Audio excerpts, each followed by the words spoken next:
Welcome to the Great Detectives of Old Time Radio. From Boise, Idaho, this is your host, Adam Graham. If you have a comment, email it to me, box13@greatdetectives.net. Be sure to cast your vote for the show on Podcast Alley, podcastalley.greatdetectives.net, and follow us on Twitter at Radio Detectives. Well, before we do get started, I want to encourage you, if you've not already, to try Netflix. Netflix continues to grow in popularity because of its great offerings of both DVDs as well as Instant Watch. In Canada, they've just passed 1 million subscribers. And there's a lot of great content. We've mentioned some of it before. Quite a bit of Sherlock Holmes, some Miss Marple, and with 90,000 DVDs and an ever-growing number of Instant Watch titles, you can definitely find something that'll be of interest to you. You can try Netflix out for free. Go to netflix.greatdetectives.net, or if you are in Canada, go to netflixca.greatdetectives.net. Well, now it's time for today's episode of Sherlock Holmes' Death in the North Sea.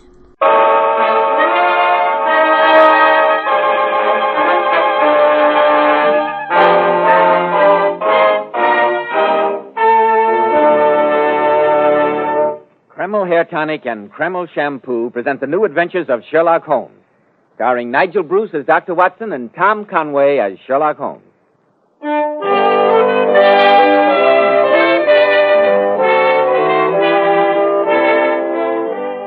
Now for our weekly visit to the famous chronicler of Sherlock Holmes, our good friend Dr. Watson. Well, Dr. Watson, how are you this evening? Oh, in the best of spirits, Mr. Bell, thank you. And you? Never better, thank you. And am I correct in deducing that faded old newspaper lying upon your desk has something to do with the story you're going to tell us tonight? You are indeed, Mr. Bell. Here you are. The London Times of September the 4th, 1903. Take a look at this. Judges summing up to jury interrupted. Sensational solution by Mr. Sherlock Holmes. Yes, I think that you will find it equally sensational, Mr. Bell. It's one of Holmes's most dramatic cases. But first, you want a word with our listeners. Go ahead, while I light up my pipe. Thank you, Dr. Watson. Men, in summer when you go without your hat, does your hair get dry, wild, and unruly looking? After a swim, does it feel sticky and stringy? Then remember, Creme Ol Hair Tonic keeps dry, wild, sun-baked hair looking perfectly groomed throughout the hottest, stickiest day, as if your barber had just combed it. You see, Creme Ol contains a special combination of hair grooming ingredients which is found in no other hair tonic. This wonderful, natural-looking hairdressing has just enough light oil to keep hair neatly groomed with an attractive, healthy-looking luster. Yet Creme Ol never leaves the hair looking or feeling greasy or sticky. Creme Ol always looks and feels so clean on both hair and scalp.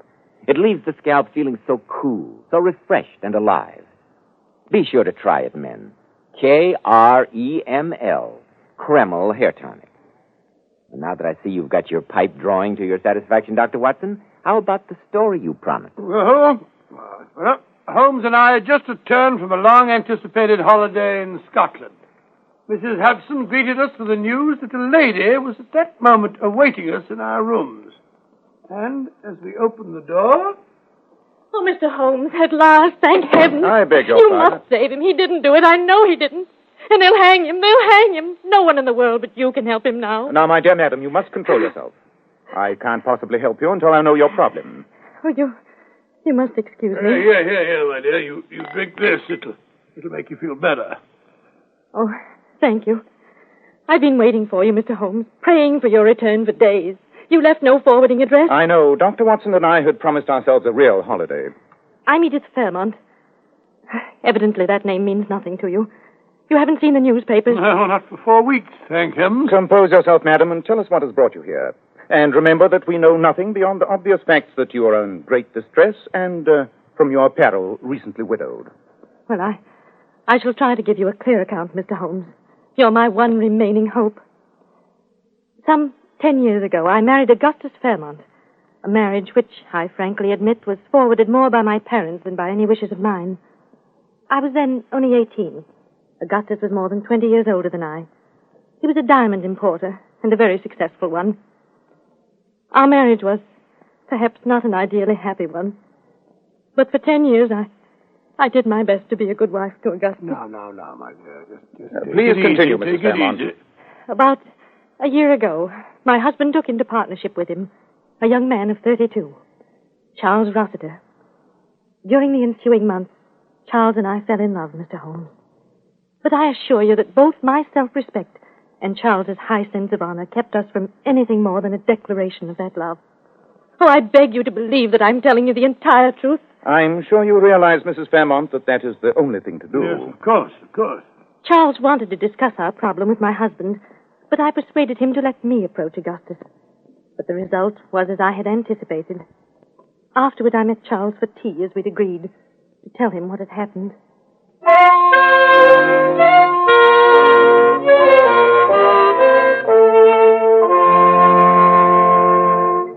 Edith, my dear, I thought you'd never get here. It was difficult, Charles, even more difficult than we expected. I hate to tell you this, my dearest. You don't have to tell me.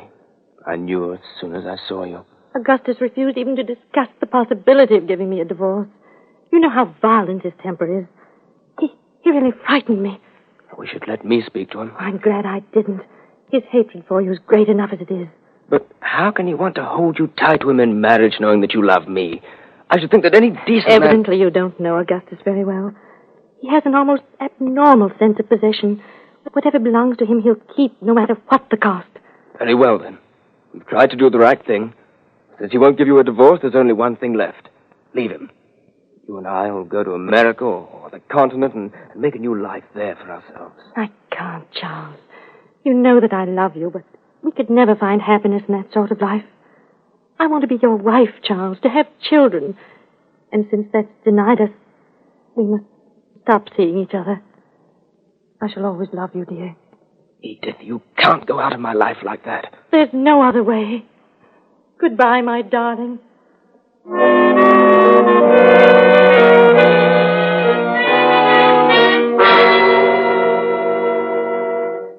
That was the last meeting I had with Charles, Mr. Holmes. I see. Go on, Mrs. Fairmont. Well, my husband and Charles were, under the circumstances, equally anxious to dissolve their partnership. They agreed to make a final trip to Amsterdam to complete a transaction which they'd previously arranged, after which the business was to be dissolved. How long ago was this? A little more than a month ago.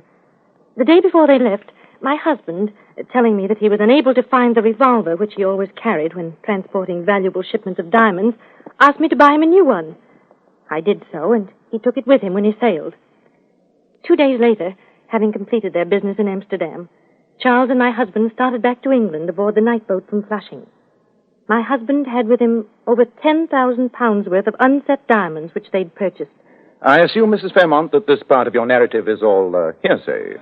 What I'm telling you now, I've learned from the police. Charles and my husband had adjoining cabins on the boat. It was a foggy night in the North Sea, and about midnight, a German gentleman in the cabin adjoining my husband's, on the other side from Charles's, heard the sounds of a violent quarrel between Charles and Augustus.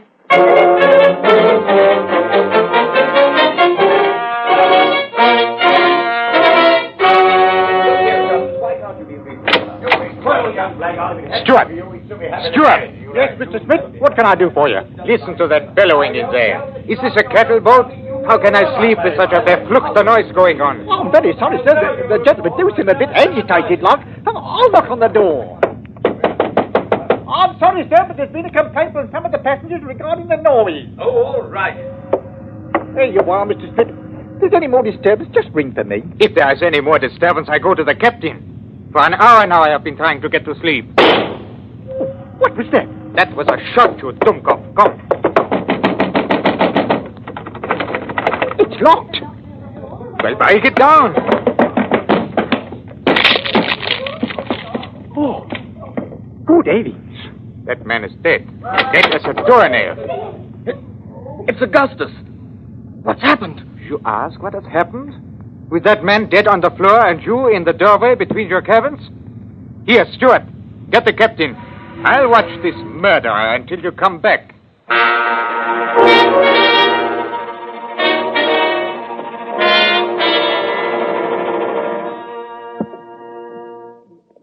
There, Mrs. Fairmont. I can understand what a strain it must be for you to tell all this. Let me get you some aromatic... Oh, I'm all right, Dr. Watson. Thank you. Your husband had died instantly, Mrs. Fairmont? So the police said, Mr. Holmes. Apparently the revolver had been fired at very close range, directly into his head. They said he must have fallen dead on the instant.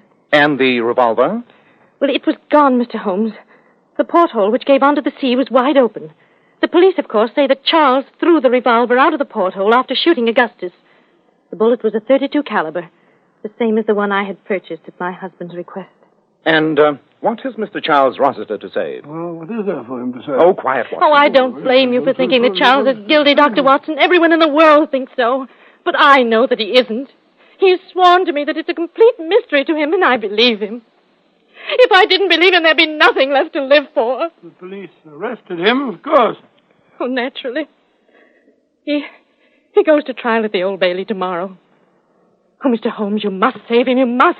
You're my only hope. No one else can do it. Say that you will. I cannot promise that, Mrs. Fairmont. I'll undertake the case, but you must understand that anything I discover, even though it may be evidence damning to Mr. Rossiter, will be turned over to the police. That's all I ask. I know he's innocent, and I have faith that you'll prove it. I beg you not to indulge in any false hopes, Mrs. Fairmont. I shall do my best to uncover the truth, but we have little time at our disposal. You omitted to mention what had happened to the diamonds. Were they found on your husband's person? Oh, I almost forgot. They seemed so unimportant. The diamonds were missing, Mr. Holmes. Huh? Missing? Oh. How do you account for that? The police think that Charles was going to steal them, and that suddenly realizing the impossibility of the idea, he threw both them and the revolver out of the porthole. Odd. Well, with the trial starting tomorrow, Mrs. Fairmont, Watson and I have much to do. Our first task must be a complete examination of the police records of the case. I know you'll excuse us if we hurry off, Mrs. Fairmont. Our first call must be on Mr. Charles Rossiter in prison.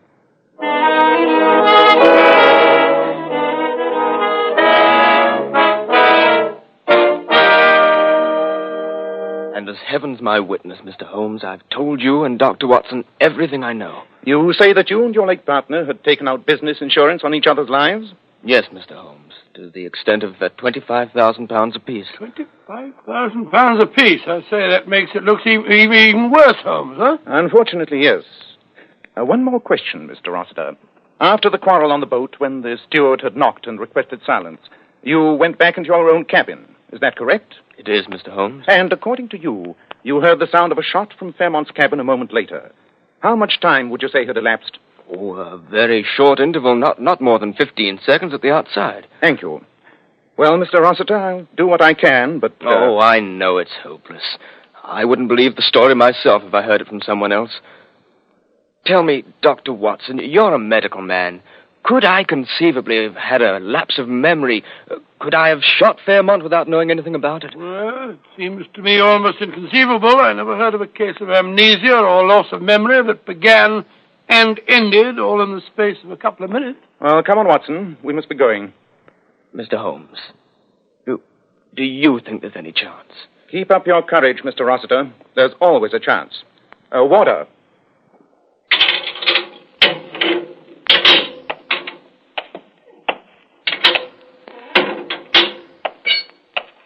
I say, Holmes, I grant you that Mrs. Fairmont's a lovely woman and that young Rossiter had a lot of provocation. But why did you tell him that there was a chance?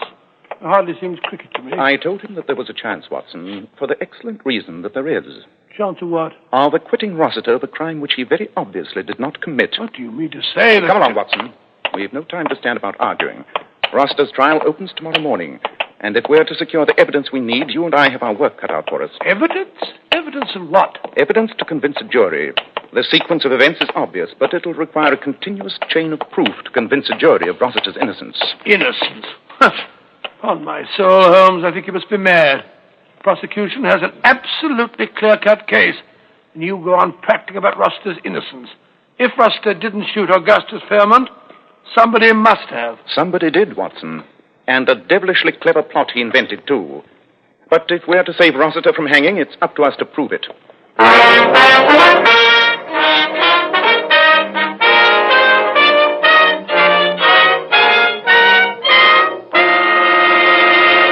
In just a moment, we'll find out if Sherlock Holmes is able to prove it. Men, on hot, sticky summer days, your hair needs extra special care. And when you buy a hair tonic, why not buy one that does lots more than keep your hair looking handsome? Why not get your money's worth and buy Creme Ol hair tonic? No other hair tonic keeps the hair more neatly groomed and attractive looking. Creme Ol gives hair such a handsome, clean-cut appearance. It keeps the hair perfectly groomed throughout the hottest, stickiest day. It never looks or feels greasy or sticky. In addition, Creme Ol is simply great to lubricate a dry scalp. At the same time, it removes itchy, loose dandruff and leaves the scalp feeling so clean, refreshed, and alive. No wonder Creme Ol is preferred among America's most prosperous men. Buy a bottle of Creme Ol at any drug counter. Ask for an application at your barber shop. Use this highly specialized hair tonic daily for better groomed hair, a more hygienic scalp. Kreml, Creme Ol hair tonic. Now, Dr. Watson, what steps did you and Sherlock Holmes take next to prove Rossiter's innocence? Well, Holmes and I hurried to the offices of Fairmont and Rossiter in Hatton Gardens. Assisted by Fairmont's chief clerk, a little dried-up wisp of a man, we spent the next hour in an intensive study of Fairmont's old checkbook stuff. There's no question of it, Watson. These regular payments, month after month, to Mademoiselle Elaine Dufour can only mean one thing. Oh, I don't see why. She might have been an old nurse of his or something. Really, Watson. Huh? One does not pay one's old nurse £50 a month over a period of years. Oh, that's all right. Thank heaven we found Mademoiselle Dufour's address. Why? Because you're leaving for Paris tonight. Paris? And I want you to bring back Mademoiselle Dufour no matter what means you use to persuade her. Oh, really, Holmes? What are you going to do? I'll be doing while I'm off on this wild goose chase. I have a few things to look into, Watson. Quite a few things.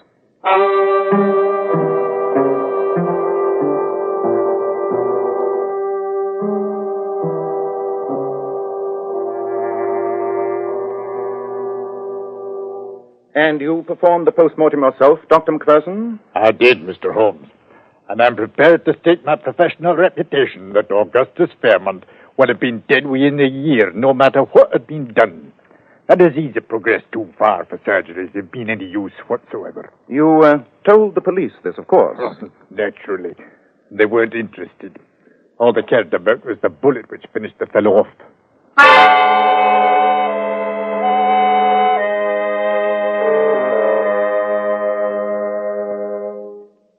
Of course, you understand, Mr. Holmes, that after the police had finished, this cabin was all straightened up. New carpet on the floor, everything ship-shape. Quite. And Mr. Fairmont's body was lying right here. Is that right, Stewart? It was indeed, sir, and a fair turn he did me, with half his head blown off. And this cabin and the adjoining one, occupied by Mr. Rossiter, are identical in every way? Yes, sir. Ah, I'd hoped to find something like this. What was it, sir? Take a good look at this, Stewart. I may need your evidence in court. This rather deep nick here in the lower part of the brass rim of the porthole. Oh, I see the nick all right, sir, but I'm blasted if I can make Just tell me one thing. After the tragedy, was any heavy object missing from Mr. Fairmont's cabin? Something heavy but fairly small? That's a queer thing, sir, now that you come to mention it. I reported to the chief steward that the heavy glass water bottle was gone when the police let me straighten up the cabin. But I didn't think nothing of it at the time, so that maybe it got smashed in all the confusion. Thank you, Steward. Thank you very much indeed.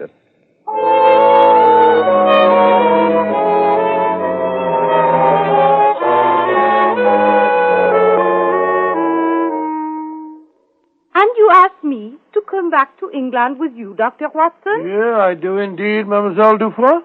To go into court and tell everything? I know nothing about your English laws. Perhaps I render myself liable to prosecution. All this for the sake of a man whom I have never seen. Not only for his sake, mademoiselle, but also for the sake of the woman who loves him. And, most important of all, for the sake of right and justice. To save a man from hanging for a crime that he did not commit. There's no way in which I can force you to come with me. I can only most earnestly beg you to do what we both know is the right thing.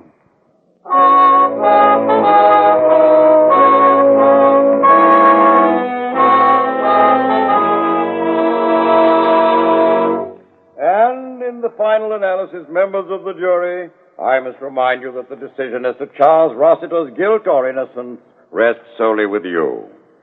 Under the law, my province as judge is merely to assist you in reaching a just verdict. And this I have endeavored to do by summing up for you the evidence to which we have been listening during these last 3 days. The prosecution has endeavored to prove to you that this man, who has not denied his love for Mrs. Fairmont, knew that they could never be together so long as her husband should live. You have heard the evidence of their quarrel on the boat, of the shooting, and of the scene found by Mr. Schmidt, the steward, and the other witnesses when the door to the cabin was broken down. You have heard the suggestion of premeditation in the purchase of the weapon by Mrs. Fairmont, a weapon which, though missing, was of identical caliber with the bullet which killed her husband. You have heard the prisoner's protestations of innocence and his own inability to offer any logical explanation of the tragedy. Under these circumstances, My lord, I beg leave to interrupt. Well, Sir Aubrey, what is it you want to say? During the entire trial, my lord, my client and I have put our hopes in an investigation being conducted by the eminent criminologist, Mr. Sherlock Holmes. Mr. Holmes has just arrived in court, together with his colleague, Dr. Watson, who has brought with him from Paris a witness whose evidence is vital to the defense. I respectfully beg your lordship's permission, and that of the prosecution, to allow Mr. Holmes to tell us what he has discovered. It is most irregular, Sir Aubrey, but the primary concern of this court is that justice be done. In view of Mr. Sherlock Holmes' distinguished record and many services to the law, I see no objection to granting your request. Thank you, my lord. I assure you that we would not have waited till so late in this trial to present our evidence had it not been for the fact that Dr. Watson has only at this moment arrived from Paris, escorting a lady who is the final link in that chain of evidence. Proceed, Mr. Holmes. The late Augustus Fairmont, married to a woman more than 20 years his junior, was a man with a very great sense of possession. Whether or not he loved his wife, he was determined that no one else should have her. And when his wife freely and honestly confronted him with her admission that she loved another man, Fairmont could think of nothing but revenge. I'm willing to allow you a fair amount of latitude, Mr. Holmes, but this seems to have no bearing on the case. With your lordship's permission, I hope to establish its bearing in just a moment. I have here in court Dr. Macpherson, who conducted the post-mortem upon the late Mr. Fairmont. Dr. Macpherson will testify that Augustus Fairmont was suffering from an incurable disease which would unquestionably have killed him within another year. Silence in the court. Also in court and ready to testify is Sir Edward Penrose of Harley Street, to whom Augustus Fairmont went for an opinion just a little more than 6 weeks ago. Sir Edward informed Fairmont, who had never before suspected the presence of this disease, that he would be lucky if he lived for 6 months, and that there was nothing to be done. Now, Fairmont faced with the knowledge that he would die, probably painfully and lingeringly, within a few months at most. And the bitterness of this knowledge must have been increased 100-fold by the realization that his death would remove the last barrier to the wedding of these two people who loved each other. Bravo, Holmes. Quiet in the court. Oh, sir. Then Augustus Fairmont evolved in his twisted mind a perfect plot. He would die, not lingeringly and painfully, but instantly. And in dying, he would make sure that Charles Rossiter, the man he hated, would be hanged for his murder. With his partner, Rossiter, Fairmont sailed to Amsterdam. But when he had purchased some 10,000 pounds worth of diamonds, the thought crossed his mind of making a final provision for the woman whom, for many years, he'd been seeing in France. She's here now, due to Dr. Watson. And I will ask her to rise. Mademoiselle Dufour, is it not true that Mr. Fairmont provided for you during the last 6 or 7 years, and that he visited you frequently during his trips to the continent? That is correct, Mr. Holmes. Now, will you please tell the court what you received in the mail from Mr. Fairmont the day after you read of his death? I received a package containing a small fortune in unset diamonds, together with a letter from Auguste, saying that I would not hear from him again, that I should make no inquiries concerning him, and that these diamonds would provide me with sufficient funds for the rest of my life. Thank you very much, Mademoiselle Dufour. Wyatt in the courtroom. I think that will be all. Oh, magnificent, my dear. I'm very, very proud of you. Well done. Very Fairmont well done. provided for the woman with whom he had so long a friendship. He did this with the knowledge that he was to die that very night. On board the boat, he purposely entered into a noisy argument with young Rossiter, an argument which ended with the steward knocking on the door. A moment later, Rossiter returned to his own cabin and shut the communicating door. The instant he had done so, Fairmont took from its place of concealment the revolver which, with studied malice, he had caused his wife to buy.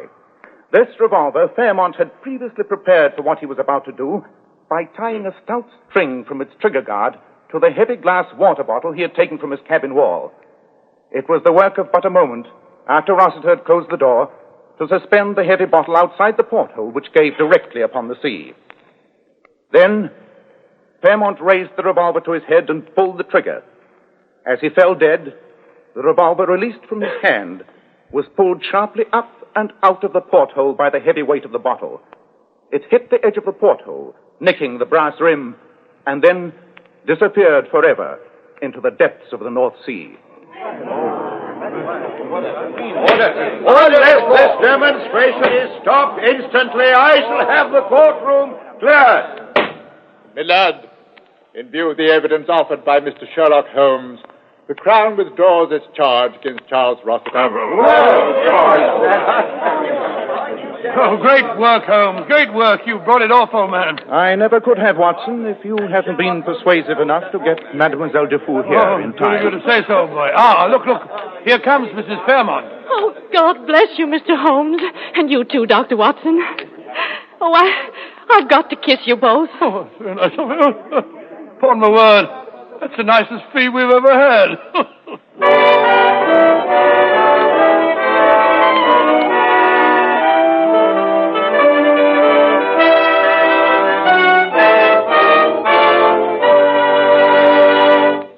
Now, friends, our guest star, one of the greatest authorities on feminine beauty, that king of glamour, John Robert Powers. And you know, Mr. Powers is famous for his $1 million Powers models. Gorgeous girls you often see on magazine covers, in the movies, in exclusive fashion shows. Ladies and gentlemen, by special transcription, Mr. John Robert Powers. Good evening, friends.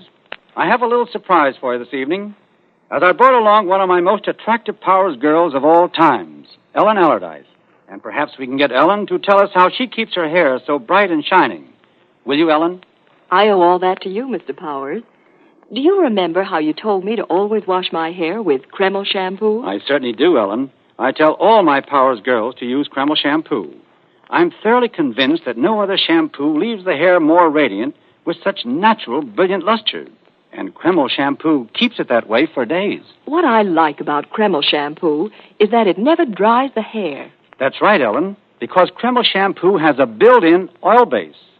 This oil base actually helps keep the hair from becoming dry and brittle. I know it. Creme Ol shampoo always leaves the hair so much silkier, with a lovely natural satin sheen. And I love the way Creme Ol shampoo whips up just lots and lots of luxuriant active foam, even in the hardest water. Ellen, I think every girl owes it to herself to try Creme Ol shampoo. I feel certain she'll be in for one of the greatest beauty thrills of her life. Because, without a doubt, in all my years spent in helping women become more attractive, I've never come across a more beautifying shampoo than Creme Ol shampoo. Many, many thanks to you, Mr. Powers, and to your very lovely Powers model, Miss Ellen Allardyce. Now, Dr. Watson, what about next week? Well, now, let me see. Next week, in answer to many requests, I think I shall tell you about the most gruesome and most horrifying experience that Holmes and I ever had. It concerns the frightening happenings at Stoke Moran, the home of Dr. Grimesby Roylott, and tells how Holmes solved the mystery of the death of one of Dr. Roylott's two daughters and prevented the murder of the other. I call it The Adventure of the Speckled Band.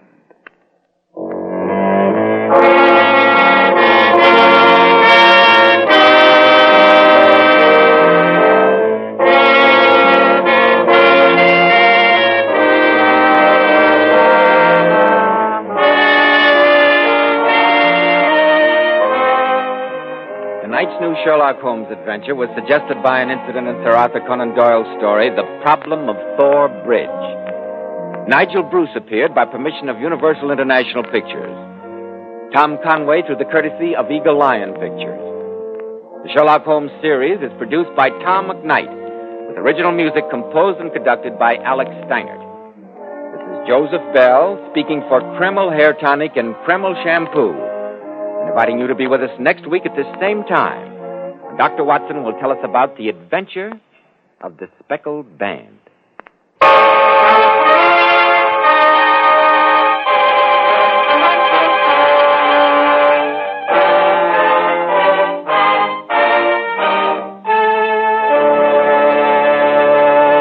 This is ABC, the American Broadcasting Company. Welcome back. So next week we're going to revisit the Speckled Band. So we're looking forward to that. All right, well, now we turn to listener comments. I listen to these, this comes from Podcast Alley. I listen to these radio shows all the time. I just love them. And Adam Graham is performing a huge service to all of us who love the old-time radio detective shows. Keep up the great work, Bill. And then we have a couple comments from over on Facebook. Ben says, love the podcast, just what I've been looking for. Any idea where I can get any radio detective posters? I've been searching for a while and can't find much at all. Do they even exist? I would love to have one featuring Johnny Dollar. Well, as far as I know that they do not exist, there certainly were occasionally like little flyers and promotional items for some shows when they were actually made, but nobody's making anything currently, certainly not posters we could find. One thing I had some hope for was Moonstone Books, who of course released a Johnny Dollar graphic novel a few years back. I was thinking that they may have a poster made, but no, I couldn't find a poster over there. If you happen to know where someone can get some good artwork posters of radio detectives, email me, box13@greatdetectives.net, and I will pass that information along. Finally, a comment regarding Video Theater 19 Behind Green Lights. Awesome movie. Look great on my iPad. Thanks. From Mike over on Facebook, and I'm glad you enjoy it, and glad folks are watching the films. And that will actually do it for this week of Sherlock Holmes. We'll be back tomorrow with yours truly, Johnny Dollar. In the meanwhile, send your comments to box13@greatdetectives.net. Give us a call at 208-991-4783. Become one of our friends on Facebook, facebook.com/radiodetectives. But from Boise, Idaho, this is your host, Adam Graham, signing off.